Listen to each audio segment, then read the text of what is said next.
Hi friends, welcome to our channel Vedic Pathshala. और हम लोग आज पढ़ने वाले हैं क्लास 11 माइक्रो इकोनॉमिक्स का चैप्टर नंबर 2 स्टार्ट करेंगे आज से। इससे पहले हमने चैप्टर 1 डिटेल में डिस्कस किया था। अगर आपने वो चैप्टर नहीं देखा है हमारा चैनल पे, तो प्लीज़ जा करके आप प्ले लिस्ट क्लिक करके वो देख लें। हमने एक एक टॉपिक को बहुत ही डिटेल में एनालिसिस किया है। ठीक, चैनल पर पहली बार आए हो तो प्लीज़ लाइक और सब्सक्राइब कर लो। और यहाँ पे आपको पूरी माइक्रो इकोनॉमिक्स तो मिलेगी ही मिलेगी, क्लास 12 की भी। Macro economics, Indian economic development वगैरह जो है वो सब कुछ यहीं पे मिल जाएगा, आपको कहीं और जाने की ज़रूरत नहीं पड़ेगी। ठीक, तो साथ में हम लोग आपका जो दूसरे सब्जेक्ट्स हैं उनको भी कवर करने की कोशिश कर रहे हैं। ठीक है, चलो coming back to the topic. आज का टॉपिक क्या है आपका? Consumer equilibrium. इसको भी हम मतलब हर टॉपिक को डिटेल में करेंगे। ये आपके ओवरऑल जो टॉपिक्स हैं, यहाँ आपको पढ़ना है cardinal utility approach, concept of utility, law of DMU, diminishing marginal utility, consumer equilibrium, ordinal utility approach, indifference curve, budget line, consumer equilibrium bye indifference curve, और फिर कुछ प्रैक्टिकल भी हम देखेंगे। प्रैक्टिकल मतलब न्यूमेरिकल वगैरह होगा। ठीक है, आज जो हम लोग डिस्कस करने वाले हैं वो आपका यहाँ तक डिस्कस करेंगे, लॉ ऑफ डीएमयू तक। ठीक है, उसके आगे कंज्यूमर इक्विलिब्रियम हम अगले वीडियो में कवर करेंगे, क्योंकि बहुत लंबा हो जाएगा वरना। ठीक, चलो स्टार्ट करते हैं। तो देखो, कंज्यूमर, सबसे पहले कंज्यूमर इक्विलिब्रियम पढ़ रहे हैं तो कंज्यूमर होता क्या है? तो डेफिनेशन के हिसाब से consumer is one who buys goods and services for satisfaction of wants. अच्छा हाँ, एक चीज़ और, जो बुक हम फॉलो कर रहे हैं वो है संदीप कल सर की बुक। बहुत ही बेहतरीन बुक है। हाँ, अगर आप ले सकते हो तो ले लो, इनसे बेहतरीन बुक शायद ही मार्केट में कोई और अवेलेबल है। मतलब अल्टीमेट बुक है सर का जितना थैंक्स किया जाए उतना कम है। और हाईली रिकमेंडेबल है ये किताब, तो आपके पास होनी ही चाहिए। क्योंकि देखो, आप इकोनॉमिक्स का स्टूडेंट बने हो तो आप इकोनॉमिक्स ग्रेजुएशन में भी लोगे, है ना, पोस्ट ग्रेजुएशन भी अगर आप करोगे तो भी, तो आपका ये काम आएगी ही आएगी बुक, संदीप गर्गी जी की बुक। तो बहुत बेहतरीन किताब है, अगर अफोर्ड कर सकते हो तो ले लो, बिल्कुल सोचने वाली बात नहीं है। ठीक है, चलो, तो कंज्यूमर कौन होता है? Consumer is one who buys goods and services for satisfaction of want. हम सब कंज्यूमर हैं, हम सब कुछ ना कुछ खरीदते रहते हैं, है ना, अपनी वांट को पूरा करने के लिए। हम कभी गुड्स भी खरीदते हैं, कभी सर्विसेज भी लेते हैं। अब गुड्स का तो समझ में आ जाता है सबको कि हाँ भाई, हम बिस्कुट लाए, चाय चाय पत्ती लाए हैं, हम लोग ब्रेड लाए, है ना, चाहे कुछ भी और ले आए चीज़ खाने पीने की। हाँ, या फिर कपड़े ले आए अपने लिए, कुछ भी एक्स वाई जेड जो यूज़ करते हैं हम, वो गुड्स हो गए। बट सर्विसेज कौन सी? सर, सर्विसेज में लोगों को डाउट रहता है। भाई, जब आप स्कूल जा रहे हो, उसकी फीस दे रहे हो, तो वहाँ जो टीचर आपको पढ़ाते हैं वो क्या कर रहे हैं? आपको कुछ बेच थोड़ी रहे हैं, वो आपको सर्विस ही तो दे रहे हैं अपनी, है ना। उसके लिए आप फीस भर रहे हो ना। आप कभी बीमार पड़ते हो, डॉक्टर के पास जाते हो दिखाने के लिए, तो डॉक्टर आपको दवाइयाँ लिख के देता है, कुछ बेच थोड़ी रहा है, वो आपको चेक करता है खाली, तो अपनी सर्विस दे रहा है ना। ऐसे ही अगर आप मान लो एक जगह से दूसरी जगह जा रहे हो, या फॉर एग्जांपल आप ट्रेन में जा रहे हो, तो गवर्नमेंट आपको क्या दे रही है? सर्विस ही तो दे रही है कि हाँ, वो ट्रेन की आप टिकट देते हो, आपको टिकट खरीदते हो, है ना। टिकट के बाद आपकी सीट टेम्पररली आपकी होती है कुछ समय तक के लिए, जब तक आपका सफर खत्म नहीं होता है। ऐसा थोड़ी है कि वो हमेशा के लिए आपकी हो गई। तो सर्विस दे रहे हैं सिर्फ आपको फॉर द टाइम पीरियड, है ना। तो ये सारी चीज़ें सर्विसेज में होती है, जो हमें बहुत ज़्यादा ज़रूरी होती है हमारे लिए, बहुत सारी सर्विसेज। नहीं तो अगर सर्विसेज हम नहीं होंगी सेट मार्केट में अवेलेबल, तो हम बहुत सारी अपनी चीज़ें पूरी नहीं कर पाएंगे।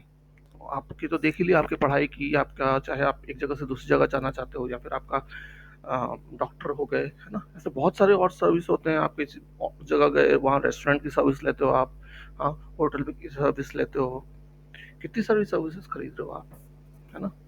कंप्यूटर आपका ख़राब हो जाता है, आप किसी के पास जाते हो ठीक कराने के लिए, वो भी आपको सर्विस दे रहा है ना। मोबाइल ख़राब हो गया, ठीक कराने गए, सर्विस दे रहा है आपको वो अपनी। ठीक है, बड़े शहरों में हो, पार्किंग में गए, पार्किंग में अपनी गाड़ी खड़ी कर दी आपने, तो जो पार्किंग वाला आपसे पैसा लेता है वो सर्विस का लेता है ना, कि आपकी देखभाल कर रहा है वो उसकी। ठीक है, तो अब होप आपको समझ में आ गया हो कि किस तरीके से कंज्यूमर सर्विसेज को एक्वायर कर हम लोग यूज़ करते हैं। मेन ऑब्जेक्टिव क्या है हम सबका? कि हम जो पैसा खर्चा कर रहे हैं उससे हमें मैक्सिमम सेटिस्फेक्शन मिले। हमें ऐसा ना हो अरे यार हमने फालतू पैसा खर्च कर दिया, है ना। हमें ये चीज़ मन में नहीं आनी चाहिए। हमें हो कि हाँ भाई, वो तो वैसे भी इंडियंस का नारा है, इंडियंस तो खर्च ही इतना सोच सोच के करते हैं। हम तो हमारा बस चले तो हम एक एक रुपए की जगह में 1 लाख रुपए का सामान निकलवा ले सामने वाले से, है ना। तो वो तो मैक्सिमम सेटिस्फैक्शन की कोशिश हम करते हैं, जो भी हम खर्च कर रहे हैं उससे हमें मैक्सिमम सेटिस्फैक्शन मिले, है ना। और इस चैप्टर का एम क्या है कि हम उस बारे में पढ़ेंगे कि कंज्यूमर जो है कैसे अपनी सेटिस्फैक्शन को मैक्सिमाइज करता है by consumption of goods and services. ठीक है, पिछले चैप्टर से ही पढ़ते हैं और आपकी रिसोर्सेज लिमिटेड है, वांट्स अनलिमिटेड है ना। तो कंज्यूमर के बिहेवियर को पढ़ने के लिए हम दो अप्रोच अपनाते हैं। पहला कार्डिनल यूटिलिटी अप्रोच, जिसको आप मार्शल यूटिलिटी एनालिसिस भी कह सकते हो या मार्जिनल यूटिलिटी एनालिसिस। ठीक है, मार्शल्स यूटिलिटी एनालिसिस या मार्जिनल यूटिलिटी एनालिसिस बोलते हैं। और दूसरा है ऑर्डिनल यूटिलिटी अप्रोच, जिसको हम इंडिफरेंस कर्व एनालिसिस बोलते हैं या हिकिसन एनालिसिस पढ़ते हैं। दोनों को डिटेल में पढ़ेंगे, टेंशन ना लो। स्टार्ट ही हो रहा है कार्डिनल यूटिलिटी अप्रोच। अब देखो, हम बहुत सारे सर्विसेज, अलग अलग टाइप के गुड्स खरीदते हैं, है ना, अलग अलग टाइप की सर्विसेज खरीदते रहते हैं मार्केट से। आप ऐसा थोड़ी हो कि रोज जाके भाई ब्रेड ही खरीद के लाते हो, ब्रेड ही खरीद के लाते हो रोज। कुछ कभी बिस्कुट खाते हो, कभी आप टॉफी खाते हो, कभी आइसक्रीम खाते हो, है ना। अलग अलग चीजें लेके आते हो, घर में भी अलग अलग चीजें आती है, अलग अलग सब्जियां खाते हो। अगर आपको रोज ही आलू की सब्जी खिलाते रहे सुबह शाम दोपहर तक, तो आप क्या करोगे, आप भी खाना बंद कर दोगे। अरे ऐसा कहोगे मम्मी कुछ और बनाओ, है ना। तो इस तरीके से हमें अलग अलग चीजें खरीद के लाते हैं हम अपनी सेटिस्फेक्शन को सेटिस्फाई करने के लिए। अब देखो, अब आप कुछ भी खरीद के लाते हो, है, तो उसका एक यूनिट होता है ना। फॉर एग्जांपल आप गए बाजार से खरीदने के लिए, तो आप कुछ भी खरीद के ला रहे हो, उसका एक यूनिट है ना। ब्रेड खरीद के लाए, एक लाओगे, दो लाओगे, है ना, नंबर है, नंबर में है वो। अगर आप मान लो सब्जी खरीदने जाते हो, तो आप केजी में लेके आते हो, आधा किलो, 1 किलो, 2 किलो, 5 किलो, है ना। या फिर कुछ चीजें आप डजन में लेके आते हो, अंडा हुआ या फिर आपका हुआ केला हुए, है ना। तो ये सारी चीजें कैसे आपको नंबरिंग में मिलती है, 12 होगी, है ना। तो हर चीज का कुछ ना कुछ तो होना चाहिए ना यूनिट, तभी तो आपको समझ में आएगा हाँ भाई ये चीज इतनी है ना। बेसिक यूनिट होना चाहिए एक। तो आप किसी के सेटिस्फैक्शन का यूनिट कैसे कर सकते हो आप, है ना। तो उसके लिए जो इकोनॉमिस्ट हैं उन्होंने एक कंसेप्ट डेवलप किया जिसको बोला गया यूटिलिटी। ठीक है, तो यूटिलिटी यूटिलिटी जो है किसी भी चीज का, यूटिलिटी की डेफिनेशन आप कैसे दोगे। Utility refers to want satisfying power of a commodity, है ना। कोई चीज आपकी कितनी वांट को सेटिस्फाई कर देती है ना, उसको हम कहते हैं यूटिलिटी है। अब ये यूटिलिटी हर पर्सन की अलग अलग होती है ना। प्लेस टू प्लेस बदल जाती है, टाइम टू टाइम बदलती है। ठीक, कैसे, फॉर एग्जांपल हो सकता है आपको कोई एक चीज बड़ी पसंद हो, है ना, आपके फ्रेंड को कोई और चीज बड़ी पसंद हो सकता है आप अ, कहीं और जाओ, है ना। प्लेस टू प्लेस भी बदलती है। नॉर्थ इंडिया में लोग आटा खाना पसंद करते हैं, है ना। साउथ इंडिया में लोग इडली डोसा वगैरह खाना पसंद करते हैं, है ना। तो बिल्कुल अलग, है ना। फिर टाइम टू टाइम भी अलग होती है, सुबह हम कुछ और खाते हैं, शाम को कुछ और खाते हैं। हम्म, तो इस तरीके से यूटिलिटी डिफर करती है from person to person, place to place and time to time. Utility का जो बेस्ट डेफिनेशन दिया प्रोफेसर हॉब्सन ने, उन्होंने दी थी कि utility is the ability of a good to satisfy a want. ठीक है, एक गुड किसी इंसान को कितना सेटिस्फाई कर सकता है, वो जो उसकी एबिलिटी है उसको हम कहते हैं यूटिलिटी। ठीक, अब यूटिलिटी तो समझ में आ गया कि ठीक है चलो जी, कि कोई सामान है वो मेरे लिए कितना मेरी वांट को सेटिस्फाई कर सकता है, उसको हम यूटिलिटी बोल रहे हैं। बट क्वेश्चन उठ जाता है उसके बाद फिर कि उसको मेजर कैसे करें कि हाँ इससे हमें कितनी सेटिस्फैक्शन मिली है। अगर ये, अगर मान लो आपने सेब खाया, हाँ आपको सेब बड़ा पसंद है, आपने सेब खाया। अब आपको कोई पूछे अरे और भाई कितनी कितनी सेटिस्फैक्शन मिली तेरे को, तो आप कैसे बताओगे, सेटिस्फैक्शन का तो कोई मेजर है ही नहीं।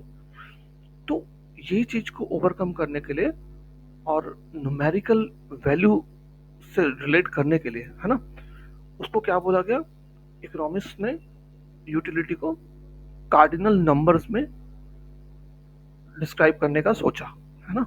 कार्डिनल नंबर्स होते हैं, बचपन से पढ़े होगा आपने कार्डिनल नंबर, इसीलिए इसको बोलते हैं कार्डिनल यूटिलिटी अप्रोच। ठीक, तो नंबर से डिस्क्राइब करना ज़्यादा आसान हो जाता है ना। आप बोलो किसी चीज़ को कि हाँ भाई ये 7 है, या वो 5 है, या 2 है, या 1 है, तो आप समझ जाओगे हाँ कितना है, समझ में आ जाएगा, है ना। अगर मान लो आप आइसक्रीम में चॉकलेट खाते हो, आप कहते हो तो उस सॉरी सॉरी सॉरी यहाँ पे नहीं, हाँ, तो नंबर से बताना बड़ा आसान हो जाता है चीज़ों को। तो इस चलते इकोनॉमिस्ट ने एक इमेजिनरी मेजर बना लिया, यूटिल। ठीक है, इमेजिनरी है ये, मतलब एग्जिस्ट नहीं करता दुनिया में यूटिल करके। केजी एग्जिस्ट करता है, डजन एग्जिस्ट करता है ना, कि 12 है, लेकिन यूटिल करके कुछ भी एग्जिस्ट नहीं करता दुनिया में। ये सिर्फ इमेजिनरी है, और इससे हम मेजर करते हैं अपने सेटिस्फैक्शन लेवल को, है ना, कि हमें कितना सेटिस्फैक्शन मिलता है। फॉर एग्जाम्पल, हम आप एक आइसक्रीम खाते हो, और फिर आप एक चॉकलेट खाते हो। तो अब आपसे पूछे कोई कि भाई तुम मैक्सिमम नंबर देना है इसको 10, उसको मैक्सिमम 10 नंबर में दोनों को बांटना है। आपकी बुक में 20 दिया हुआ है, चलो 20 ले लेते हैं, 20 मैक्सिमम है भाई। तो बताओ किसको कितना नंबर दोगे? आपको आइसक्रीम बड़ी पसंद आई, आपने कह दिया जी इसका तो 20 दूंगा मैं। तो 20 क्या, 20 यूटिल्स आपने उसको दिए, ठीक है, सेटिस्फैक्शन लेवल का, ठीक है। और आइसक्रीम को पूछा तो आपने बोला मज़ा नहीं आया, 10 यूटिल्स ही दूंगा मैं, उतनी अच्छी आइसक्रीम नहीं थी एकदम। तो जब सामने वाला नंबर देखेगा तो आपको समझ में आएगा। अगर मैं सिर्फ बोलूँ ऐसा, यार आइसक्रीम तो बड़ी अच्छी थी, चॉकलेट में मज़ा नहीं आया, मतलब ठीक ठाक थी ऐसे, तो आपको समझ में नहीं आ रहा कि है ना, ये कितनी ठीक ठाक थी। तो अगर मैं नंबर बताऊं, यहाँ पे आइसक्रीम 20 और चॉकलेट सीधा 10 यूटिल थी, तो आपको समझ आ जाएगा, अच्छा अच्छा, तो मतलब आइसक्रीम इसको चॉकलेट से डबल पसंद आई, है ना। तो आपके दिमाग में सीधा एक आइडिया मिल गया, है ना।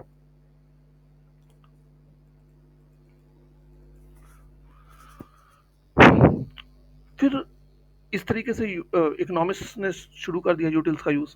लेकिन बाद में और इंडिविजुअल्स आए, उन्होंने कहा यार ये भी सही नहीं है, ठीक है, मेजरमेंट का। ये तो इंडिविजुअल टू इंडिविजुअल वेरी करेगा, है ना। मान लो कोई दूसरा फ्रेंड खाए, वो कहेगा जी मेरे को तो मज़ा आ गया, चॉकलेट उसको पसंद हो, वो दे दे चॉकलेट को 20 और आइसक्रीम को दे दे 10। तो ये तो कन्फ्यूजन वाली बात हो गई भाई।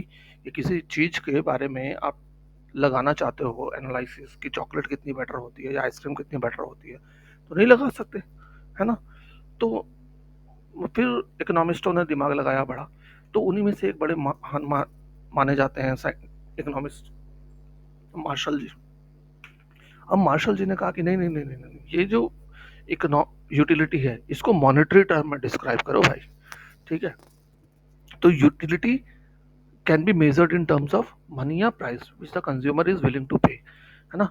अब आप यूटिलिटी को मॉनेटरी टर्म में डिस्क्राइब करो तो पता चलेगा कि सामने वाला को कितना पसंद आया, वो पैसा कितना खर्चा करना चाहता है इस पे, ठीक। अब मान लो कि एक यूटिलिटी 1 रुपए के बराबर है। अब सामने वाला आइसक्रीम खाया, उसने बोला 20 रुपए के वर्थ है इसकी यूटिलिटी, ठीक है। लेकिन चॉकलेट के लिए उसने बोला ये 10 रुपए के वर्थ है खाली। इसका मतलब क्या हो रहा है कि अब कोई भी जो है, अब सामने वाले भी जो कंपनी है बनाने वाली, उसको भी समझ में आ गया है ना कि इसकी वैल्यू उतनी नहीं है, और जो आपके फ्रेंड्स हैं उसको भी समझ में आ जाएगा, अरे यार ये उतना बेटर नहीं है, ये 10 रुपए के ही वर्थ है। 10 यूटिल क्या होता है, मतलब यूटिल तो इमेजिनरी चीज थी, है ना। 10 रुपए जैसे ही आपने बोला कि ये 10 रुपए की वर्थ है, ये 20 के काबिल नहीं है, तो आप समझ जाओगे अच्छा अच्छा, हाँ मतलब बकवास है, उतनी बेटर नहीं है ना। तो आपके समझ में आ जाएगा। तो मॉनेटरी टर्म्स में हम फटाक से समझ जाते हैं। पहले हम एक एकदम रूडिमेंटरी बोल रहे थे, कैसे, हाँ वो बड़ी अच्छी है, ये ठीक ठाक है, ये तो बिल्कुल ही कंफ्यूजन वाला था। फिर हम लाए इमेजिनरी एक यूनिट यूटिल, है ना। उससे थोड़ा सा क्लियर हुआ कि वो 20 यूटिल का है तो ये 10 यूटिल का, तो समझ में आया हाँ चल ये इससे दुगना बेटर है। लेकिन मार्शल वगैरह का है ना ना, यूटिल तो इमेजिनरी है, कुछ ठोस और बनाओ, इसको मनी के रूप में डिस्क्राइब करो, तो और बेटर तरीके से समझ आएगा। आप जब आप मनी के रूप में बोलते हो तो और बेटर तरीके से समझ आता है किसी को भी, है ना। तो इसमें भी डिस्क्रिपेंसीज तो है ही है, क्योंकि हर किसी का अपना अपने पसंद होती है। किसी को हो सकता है चॉकलेट बहुत ज़्यादा पसंद हो, है ना, और वो 10 रुपए वाली भी चीज़ खाए तो वो कहेगा अरे यार मेरे को तो ये 20 की वर्थ लग रही है आइसक्रीम, वो 10 के वर्थ है खाली। डिपेंड करता है ये चीज़ भी, है ना, पर्सन टू पर्सन डिफर करता है। अब कुछ इंपॉर्टेंट चीज़ें हैं जो यूटिलिटी के बारे में आपको जानना चाहिए।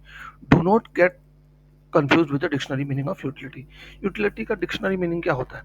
उसका मतलब होता है अकोमोडेट यूजफुलनेस, है ना। यूटिलिटी का मतलब यूजफुलनेस से आप डायरेक्टली देखोगे है।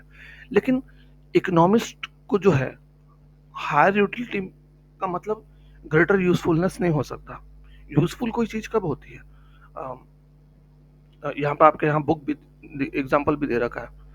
A commodity may not be useful, yet it have utility for a particular person. हो सकता है वो किसी भी यूजफुल नहीं हो, लेकिन उसकी यूटिलिटी हो सकती है फिर भी, ठीक है, किसी पर्सन के लिए। जैसे कि लिक्वर है, अब लिक्वर को आप क्या कहोगे, शराब है, तो उसको बोला जाता है ना कि भाई हार्मफुल पर्सन है, किसी के लिए यूजफुल नहीं है, ज़्यादा यूजफुल थोड़ी, आप उसको हेल्दी ड्रिंक थोड़ी बोलोगे, हार्मफुल ही है। लेकिन अगर कोई शराब पीने वाला बंदा है, उसके लिए तो बहुत ही हाई डिग्री है, उसके लिए तो यूटिलिटी है ना, शराबी के लिए तो यूटिलिटी बहुत ज़्यादा है उसकी। तो इस तरीके से हो सकता है किसी कम्युनिटी की यूजफुलनेस ना हो, लेकिन स्टिल उसकी यूटिलिटी हो। ठीक। Satisfaction versus pleasure. आप देखो, सेटिस्फैक्शन अलग होता है, प्लेजर अलग होता है, ये अलग आप दिमाग में रखना। एग्जाम्पल समझ जाओ सीधा सीधा जो आपके दिया हुआ है। अगर मान लो किसी का हाथ टूट गया है ना, वो हॉस्पिटल जाता है, अब वहाँ उसका हाथ ठीक किया जाता है, प्लास्टर व्लास्टर लगा दिया जाता है, तो वो क्या है, उसको क्या प्लेजर थोड़ी मिला, खुशी थोड़ी हुई उससे, वो उसको सेटिस्फैक्शन मिल गया है ना, क्या उसका हार्ट ठीक है ना। और प्लेजर के बहुत सारे तरीके अलग हैं। प्लेजर तो अंधाधुन के हैं, आपको खेल के बड़ा मजा आता है ना, कहीं घूम के बड़ा मजा आया, प्लेजर। प्लेजर के बहुत सारी चीजें हैं, लेकिन सेटिस्फैक्शन अलग होता है। प्यासे हो, बड़ा बहुत ज्यादा प्यासे थे, आके एकदम पानी पिया तो हाँ सेटिस्फाई हो गए, मजा आ गया यार, है ना, आप कहते हो ना हाँ मजा आ गया यार। आइसक्रीम खा ली, गर्मी से बाहर से आए हो, घर वालों ने एकदम अच्छी सी आइसक्रीम मंगा के रखी थी केसर पिस्ता की, और आते ही मिल गई, हाँ हाँ मजा आ गया, सेटिस्फाई हो गया आप, है ना। तो प्लेजर नहीं है, वो सेटिस्फैक्शन आपको मिल रहा है, क्यों, क्योंकि आपकी नीड थी उस समय, है ना। जो चीज नीड को, जो आपकी एकदम अर्जेंट नीड को पूरा हो, उसको हम सेटिस्फैक्शन से रिलेट कर सकते हैं। ठीक है। Utility is subjective. अब यूटिलिटी तो बिल्कुल ही सब्जेक्टिव है, क्यों, क्योंकि पर्सन टू पर्सन वेरी करती है ना। हो सकता है आप पहले से ही एसी में बैठे हो, आप एक गिलास पानी पी लो तो आपको उतना ज़्यादा उस पानी की वैल्यू की नहीं लगेगी, लेकिन उसको सोच के आओ, देखो जो गर्मी से चल के आ रहा है, गर्मी में कहीं से है, उसको पानी दो तो उसको, उसके लिए यूटिलिटी बहुत ज़्यादा होगी उसकी, वाटर की, है कि नहीं। तो ये चीज़ थी। अब हम लोग पढ़ेंगे टोटल यूटिलिटी के बारे में। टोटल यूटिलिटी क्या होती है। Total utility refers to the total satisfaction obtained from consumption of all the units of a commodity, है ना। टोटल यूटिलिटी क्या होगी, जब हम एक ही कमोडिटी के हम्म, आ, सारे यूनिट्स कंज्यूम कर लें, तो जो टोटल सेटिस्फैक्शन हमें मिलेगी वो कहलाएगी टोटल यूटिलिटी। ठीक। एग्जाम्पल फिर से आपको दे रखा है। मान लो फर्स्ट आइसक्रीम खाई आपने, तो आपको 20 यूटिल्स की मिली सेटिस्फैक्शन। सेकंड आपने खाई, तो आपको मिली 16 यूटिल्स की सेटिस्फैक्शन। हाँ, तो सेकंड यूनिट से आपको कितने टोटल यूटिलिटी हो जाएगी, पहले वाले की 20 प्लस ये वाली 16, 36। अगर मान लो आपने थर्ड खाई, अब आप कह रहे हो कि लगभग 10 की यूटिल की आपको सेटिस्फैक्शन मिल रही है, तो टोटल यूनिटी थर्ड आइसक्रीम कितनी हो जाएगी, ये भी ऐड हो जाएगी 46। तो इस तरीके से ऐड करते जाते हैं, लेकिन देखो आपको कोई और कॉमोडिटी नहीं यूज करनी है, सेम ही कॉमोडिटी को कंज्यूम करते रहना, वो भी कंटिन्यूअसली। ये नहीं, ऐसा नहीं कि हाँ अभी खाया फिर 1 घंटे बाद फिर सुबह खा लिया कल, ऐसे नहीं, कंटिन्यूअस उसी समय खाते, जितना आप कंज्यूम कर सकते हो, उसको कहते हैं हम यूटिलिटी निकालने में यूज करते हैं, टोटल यूटिलिटी। ठीक है।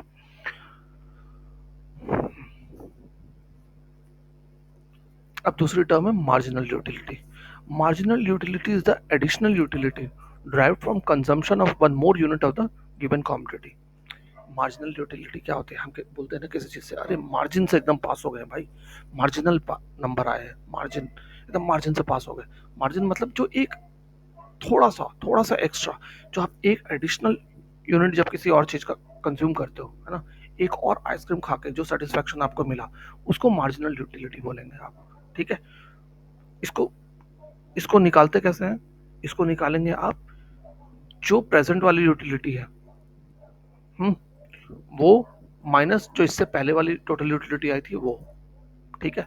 फॉर एग्जांपल, थर्ड आइसक्रीम खा करके हमें 36 यूनिट की मिली थी, है ना, 36 यूनिट टू 46 यूनिट हुआ था, देखिए, है ना, 36 यूनिट टू 46 यूनिट हो गया, सेकंड में 36 था, और थर्ड जब हमने खाई तो टोटल यूटिलिटी कितनी हो गई, 46।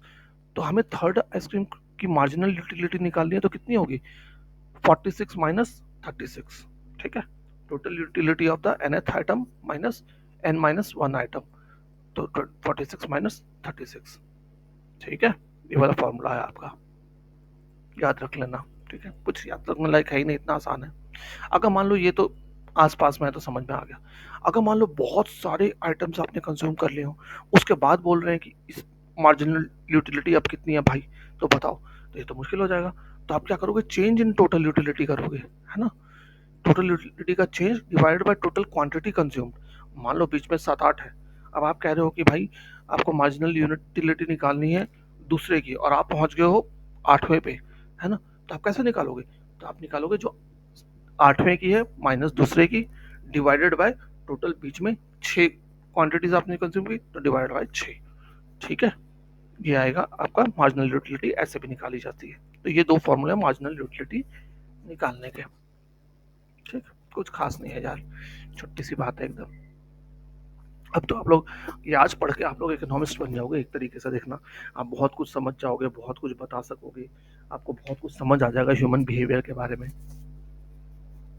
ठीक है। इस किताब को पढ़ने के बाद ना आप बहुत कुछ समझने लग जाओगे मार्केट को, और आपको बहुत मजा आएगा। अभी तो डिमांड पढ़ोगे, डिमांड के लॉस पढ़ोगे, बहुत बहुत इंटरेस्टिंग है। मतलब मेरे को लगता है इकोनॉमिक्स जैसा इंटरेस्टिंग सब्जेक्ट कोई नहीं है यार, कोई भी नहीं है। मैं तो साइंस का भी स्टूडेंट रहा हूँ, ठीक है, इवन इंजीनियरिंग भी की है मैंने, लेकिन मेरे को लगता है इकोनॉमिक्स बहुत ही बेहतरीन, बहुत ही प्यारा सब्जेक्ट है, और बहुत मन लगता है पढ़ने में, बहुत बहुत बहुत इंटरेस्टिंग सब्जेक्ट है, ठीक है। चलो, टोटल यूटिलिटी को आप सम ऑफ मार्जिनल यूटिलिटी भी कह सकते हो, ठीक। हम्म, अब देखो हम यहाँ पे एक शेड्यूल ले रहे हैं, ठीक। ये आपको गिवन शेड्यूल है सपोज, ठीक है। अब यहाँ से हम देखेंगे मार्जिनल यूटिलिटी और आपका टोटल यूटिलिटी का रिलेशन देखेंगे। अब देखो, फर्स्ट आइसक्रीम खाई आपने, टोटल यूटिलिटी 20 हुई। सेकंड आइसक्रीम खाई, 36 हो गई। मार्जिनल यूटिलिटी कितनी हो गई, this minus this, 16। Third ice cream आपने खाई, आपकी टोटल यूटिलिटी होगी 46। मार्जिनल यूटिलिटी कितनी होगी, 46 माइनस 36, 10। फोर्थ आइसक्रीम आपने खाई, आपकी टोटल यूटिलिटी कितनी हो गई, 50। मार्जिनल यूटिलिटी कितनी आएगी, 50 माइनस 46, 4। देखो ऐसे निकालने के लिए भी आएगा आपको, ठीक है। हो सकता है मार्जिनल यूटिलिटी का आपको ग्राफ ही ना दे, बोलेगा मार्जिनल यूटिलिटी निकालो पूरा का पूरा, तो आप कैसे निकालोगे। यहाँ पे जो भरना है आपको, उसको इसमें से इसको घटाएंगे, जो आएगा वो यहाँ लिखेंगे। इसमें से इसको घटाएंगे, जो आएगा वो यहाँ लिखेंगे। इसमें से इसको घटाएंगे, जो आएगा वो यहाँ लिखेंगे, ठीक है। जिसमें से घट जिसको भरना है आपने, उसी में से घटाना है पीछे वाले को, ठीक है। ये इसको भरना है, तो इसमें से इसको घटा देंगे, ठीक। अगर मान लो आपको टोटल यूटिलिटी दिया ही नहीं रहता, सिर्फ मार्जिनल यूटिलिटी दिया रहता, तो आप कैसे भरते, तो भी आसान है, उल्टा कर दो। आपको इसके तो सामने सेम ही रखना है। अब आपको ये सेकंड वाला भरना है, तो आप इसको इसको जोड़ दो, ये आ जाएगा, 36 हो गया। अब ये यहाँ पे भरना है, तो 30 इन तीनों को जोड़ दो, या फिर 36 को इससे जोड़ दो, तो 46 आ जाएगा, ठीक। स्टैंडर्ड डेविएशन वगैरह पढ़ा था ना आपने 10th में, उसमें ऐसे ही करते थे ना हम। 36 को में 10 को जोड़ा, 46। अब देखो, अब इसको क्या करना है, यहाँ लाना है कम्युलेटिव फ्रीक्वेंसी वाला। 46 को में 4 जोड़ो तो 50 आ जाएगा यूटिलिटी, है। अब 50 में फिर से जोड़ो 0, तो 50 आ गया। 50 में से -6 जोड़ो तो 44। तो आपको मार्जिनल यूटिलिटी दिया रहे तो भी आप निकाल सकते हो, टोटल यूटिलिटी दिया रहे तो भी आप निकाल सकते हो आराम से। दोनों चीज आप सीख गए यहाँ पे, है ना। खैर हमारा मकसद यहाँ पे ये सीखना नहीं था, वो तो मैंने आपको वैसे ही सिखा दिया। देखो यहाँ पे हमें ये ग्राफ सीखना है क्या। तो आप देखो क्या हो रहा है, जैसे जैसे आइसक्रीम की यूनिट्स आप कंज्यूम करते जा रहे हो, है ना, मार्जिनल मार्जिनल यूटिलिटी क्या हो रही है, घटती जा रही है, और टोटल यूटिलिटी बढ़ती जा रही है। तो अगर हम ग्राफ में प्लॉट करें, तो आप देखो टोटल यूटिलिटी इधर और आपका यूनिट्स इधर, तो जैसे जैसे आपकी कंज्यूम कर रहे हो, तो वैसे वैसे ग्राफ ऊपर बढ़ता जा रहा है ना। कब तक बढ़ेगा, जब तक एक मार्जिनल यूटिलिटी जीरो ना हो जाए, है ना, तब तक वो टॉप पे पहुंचेगा। और इसका उल्टा अगर हम मार्जिनल यूटिलिटी को ड्रॉ करें ग्राफ में, तो क्या होगा, मार्जिनल यूटिलिटी तो घटती जाती है हर बार, है ना। तो ग्राफ कैसे बनेगा, नीचे की तरफ झुकता हुआ चल जाएगा। हम्म, एक पॉइंट आएगा जब वो जीरो हो जाएगा, ठीक है, ये जीरो हो गया।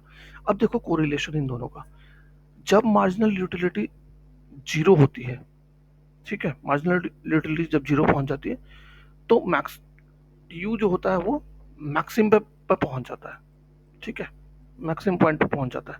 और उसके बाद क्या होता है, मार्जिनल यूटिलिटी तो नीचे जाती है माइनस में, लेकिन टोटल यूटिलिटी क्या हो रही है, नीचे गिरना शुरू हो जाती है, क्योंकि उसका पॉइंट ऑफ मैक्सिमम ही कहाँ पे है, जहाँ पे मार्जिनल यूटिलिटी जीरो है।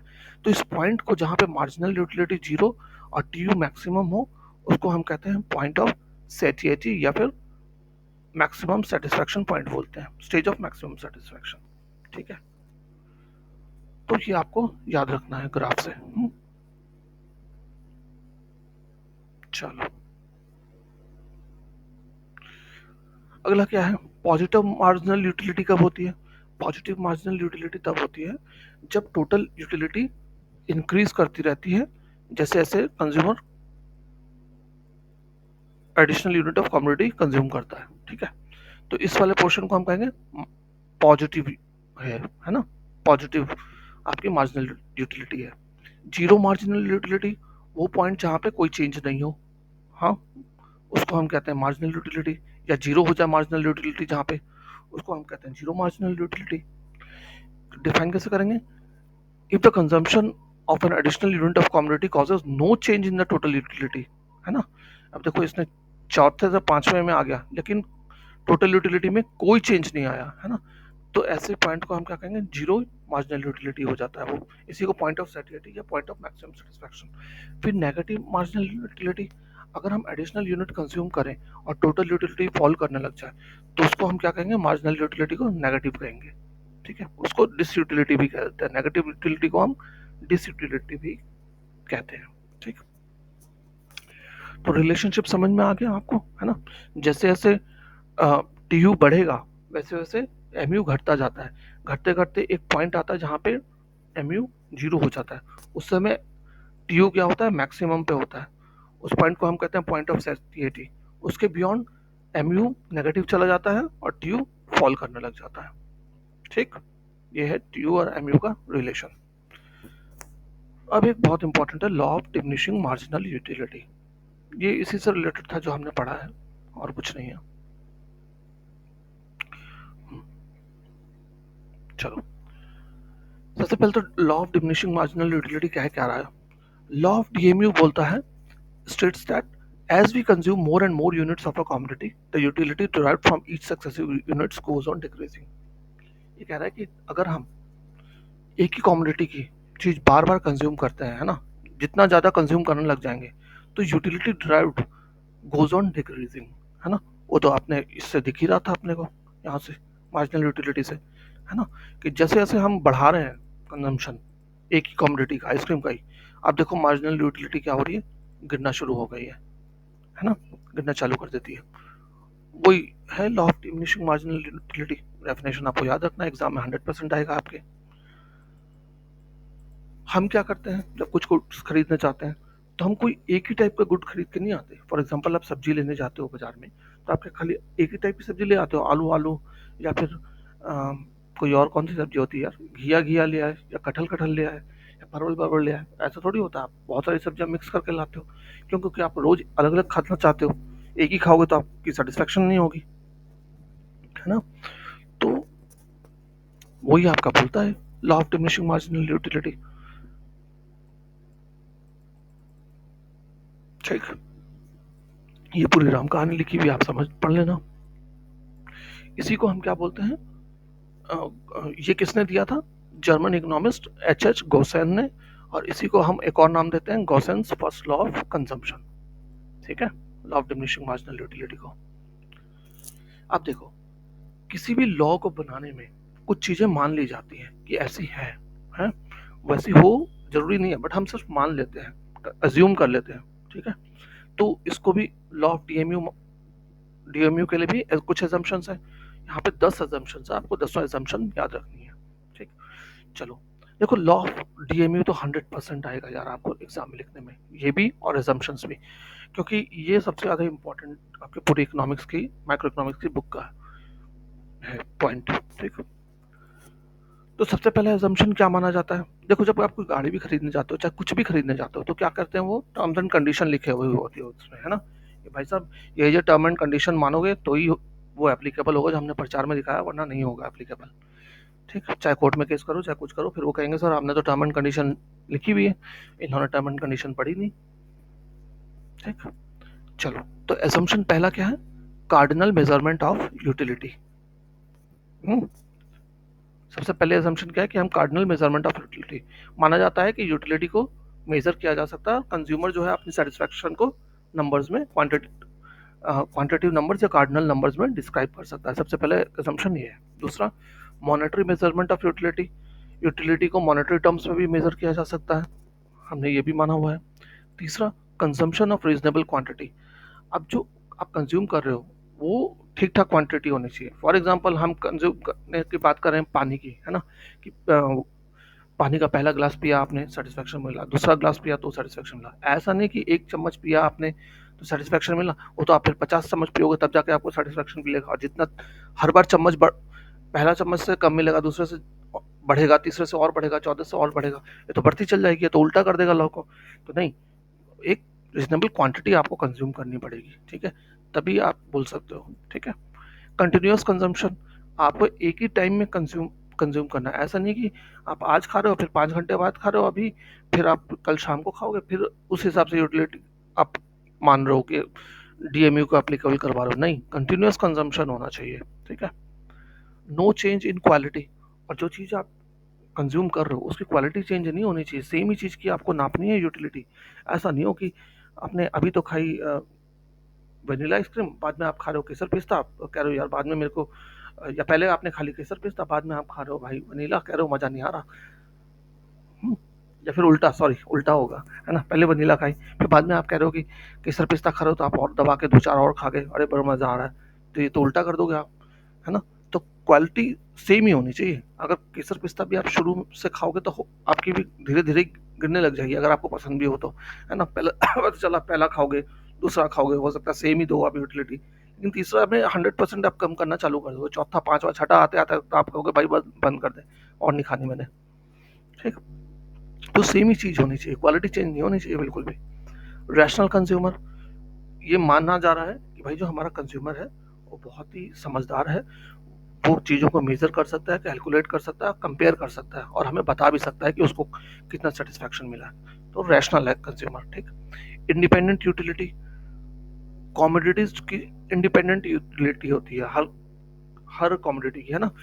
अ, आप हर चीज़ की अलग अलग यूटिलिटी होती है ना यार, आपको किसी चीज़ को खा करके ज़्यादा सेटिस्फेक्शन मिलेगा, किसी चीज़ को खा के कम मिलता है, तो आप एक का दूसरे से कंपेयर नहीं करो, आप एक का ही, जब यूटिलिटी ले रहे हो तो एक ही आइटम को लेनी है आपने, एक ही कॉमोडिटी को लेना है। ठीक है, MU of money remain constant, ये थोड़ा सा कंफ्यूजन है, आप समझ लो इसको अच्छे से। देखो, जब किसी के पास पैसा होता है ना, मान लो करोड़ोंपति भी हो, तो क्या है, जब वो पैसा स्पेंड कर रहा है किसी चीज पे, है ना, चाहे 10 ही रुपए स्पेंड कर रहा है, तो उसका कुछ तो अपना अमाउंट कम हो गया ना, जो पास उसके पास टोटल पैसा था उसमें से कुछ पैसा कम हुआ है। तो अब जो उसका पैसा कम हुआ है, तो कम पैसे के प्रति उसके और भी ज्यादा उसका लगाव बढ़ेगा, है ना, वो और बचाना चाहेगा। तीसरे के लिए आप उसको और बोलोगे खर्चा करना, तो वो करने के मजबूरी होगी या उसकी कुछ कंपल्शन होगा तभी वो खर्च करेगा, नहीं तो वो और डियरर होगा। तो मनी जितना कम होता जाता है आदमी, उतना ज्यादा उसकी एमयू बढ़ने लग जाती है आदमी के लिए, है ना। तो लेकिन हम यहाँ पे क्या मान रहे हैं, नहीं जी मनी तो एमयू कांस्टेंट रहेगी, आपको खर्चा करना ही करना है। आप ये मनी के बारे में मत सोचो कि घट रहा है आपका पैसा, आपको खर्चा करना पड़ेगा कहीं। ठीक है, ये हम मान रहे हैं। फिक्स इनकम एंड प्राइसेस, हम ये भी मान रहे हैं कि कंज्यूमर जो है उसकी इनकम फिक्स्ड है, और जो प्राइसेस है उनकी भी प्राइसेस भी फिक्स रहेंगी, कमोडिटीज की बढ़ेंगी घटेंगी नहीं। ठीक, ये भी नहीं होता चीजें, है कि नहीं। तो ये सारी की सारी चीजें आपको मान लेनी है, अज्यूम कर लेनी है बिल्कुल। परफेक्ट नॉलेज, हम ये भी मानते हैं कि हमारा कंज्यूमर जो है वो जानता है बहुत सारे गुड्स के बारे में, और और उसको ये भी पता है कि उसकी इनकम कैसे स्पेंड हो रही है ना, वो सारी चीज़ों के बारे में जानता है, उसको सब चीज़ों की नॉलेज है। ये भी हम एज्यूम करके चल रहे हैं, ऐसा हो ना हो ये अलग बात है। ठीक, तो ये था आपका लॉ ऑफ डीएमयू और कुछ उसके एजम्पशंस। डायग्रामेटिकली एक्सप्लेन करें अगर हम एलएमयू को, तो आपको यही एक, पहले तो आपको देना पड़ेगा, शेड्यूल बनाना पड़ेगा। फिर उसके हिसाब से आप आराम से समझा सकते हो, जैसे अभी हमने ऊपर देखा था, आप यहाँ पे यूनिट्स ऑफ आइसक्रीम ले रहे हो, टीयू ले रहे हो और एमयू ले रहे हो, है ना। आप उसको इसको बढ़ाते जाओगे और इसको कम करते जाओगे, और दोनों के बीच में रिलेशन होना चाहिए, है ना। ऐसे नहीं कुछ भी नंबर डाल देना। आपको सिखाया था ना मैंने किस तरीके से बनता है। ये टीयू अगर दिया हुआ है और एमयू निकालना, तो हम क्या करेंगे, टीयू के सामने ही लिखेंगे पहले वाले का। अब दूसरे वाले में भरना है तो हम 36 माइनस 20 करेंगे तो ये 16, 46 माइनस 36 करेंगे तो ये 10, 50 माइनस 46 तो 4, 50 माइनस 50 0, 44 माइनस 5 माइनस 6। तो आपको ये दिखाना है ना, कि आपकी जो वो है मार्जिनल यूटिलिटी वो धीरे धीरे नीचे आती है, और एक पॉइंट आता है जहाँ पे वो जीरो हो जाती है, उसके बाद फिर नेगेटिव होती है। जीरो पॉइंट को पॉइंट ऑफ सैटिस्फैक्शन बोलते हैं हम, ठीक। तो इस तरीके से आपको समझा देना है। कुछ इंपॉर्टेंट पॉइंट्स जो है, एमयू में इंक्रीज इनिशियली। कुछ एक ऐसी जगह होती है जहाँ पे एमयू बढ़ जाता है। फॉर एग्जांपल, अगर कोई बंदा बहुत थर्स्टी हो तो आप उसको पहला ग्लास पानी दोगे तो पी लेगा। दूसरा, उस हो सकता है दूसरे ग्लास के लिए उसकी एमयू और ज्यादा बढ़ जाए, है ना। तो कुछ सर्कमस्टेंसेस में एमयू बढ़ती भी है, लेकिन फाइनली वो गिरेगी गिरेगी। कुछ हो सकता है थोड़ा सा फॉर द टाइम पीरियड वो इनिशियली इंक्रीज कर जाए, लेकिन फाइनली तो वो गिरेगी गिरेगी। No indication about the rate of fall of MU. अब हमें ये दिख तो रहा है कि गिर रहा है, देखो यहाँ पे हमें दिख रहा है कि एमयू गिर रही है, बट रेट नहीं पता चलेगा हमें कि किस रेट से गिर रही है ना। रेट रेट का पता नहीं चल पा रहा हमें। तीसरा, synonyms of law of DMU, और किस नाम से जानते हैं इसको हम, फंडामेंटल लॉ ऑफ सेटिस्फैक्शन भी कहते हैं, या फंडामेंटल साइकोलॉजिकल लॉ भी बोलते हैं डीएमयू को, ठीक है। तो ये भी याद रखना आप। तो ये था आपका छोटा सा चैप्टर का इनिशियल, है ना। काफी सारा आज हम लोग पढ़ चुके हैं, लेक्चर भी काफी लंबा सा हो गया, बट ठीक है, कोई बात नहीं। आप लोग को समझना ज़्यादा इंपॉर्टेंट है। कोई डाउट हो तो प्लीज़ मेरे को कमेंट में लिखना। कोई आपका सजेशन हो वो भी आप मेंशन करना। बुक हम फॉलो कर रहे हैं संदीप गर्ग जी की, बहुत ही बेहतरीन बुक है। आप हो सके तो परचेज कर लो, बहुत बेहतर बुक है। और मिलते हैं अगले वीडियो में, हम लोग आगे पढ़ेंगे कंज्यूमर सिक्योरिटी के बारे में। Thanks for watching. जय हिंद।